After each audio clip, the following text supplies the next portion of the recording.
dahil dun sa isa kong friend na member din siya ng St. Martin Co-op.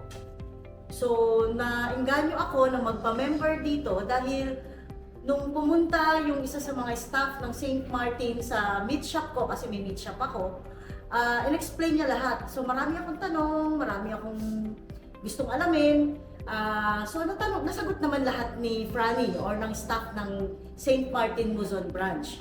Kaya, ayun, on the spot, may dala na siyang form, nagpa-fill up na siya sa akin, nagpa-member na ako. Kasi, na-encourage niya ako dahil lahat ng tinanong ko sa kanya, as in, nasagot niya talaga. Kaya ako nag-loan is para magamit ko siya din sa business ko kasi meron nga po akong meat shop. At malaki ang pasasalamat ko sa St. Martin dahil nadugtungan yung puhunan kong hawak para mas mapaikot ko pa yung pagbili-bili ng mga baboy kasi meat shop nga po siya, so fresh ako. So yun yung ginamit ko.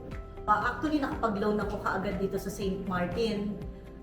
Tapos, siguro 3 to 4 months ago, no, nung nag-apply ako bilang member, then sabi ko sa ahente ko or sa staff, pwede ba ako mag-loan kaagad kahit bago pa lang akong member? So sabi niya, yes ma'am. Ito, binigay niya sa akin yung mga listahan ng requirements. So, pinrovide ko lahat yon. Sabi, in 3 days daw, isi-CI na ako. Actually, hindi siya inabot ng in 3 days na ma-CI ako.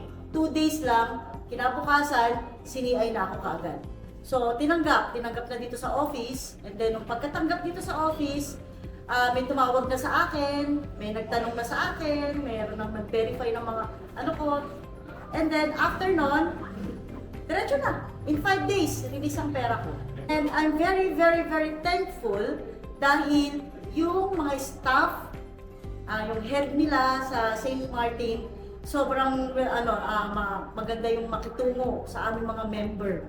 Hindi kami pinahihirapan, pinapaliwanag nila kapag meron kaming mga concerns, meron kaming mga tanong. Kaya bilang member, number 1, syempre kinakailangan ayusin ko yung pagiging member ko sa co-op, and at the same time, yung loan ko kinakailangan laging updated. Para pagdating ng 5 years, na naka 5 years na ako sa St. Martin, makakapag-apply na ako ng scholarship para sa anak ko. Kaya buti na lang, nandyan si St. Martin na isa sa umaalalay sa akin ngayon sa financial ko ngayon.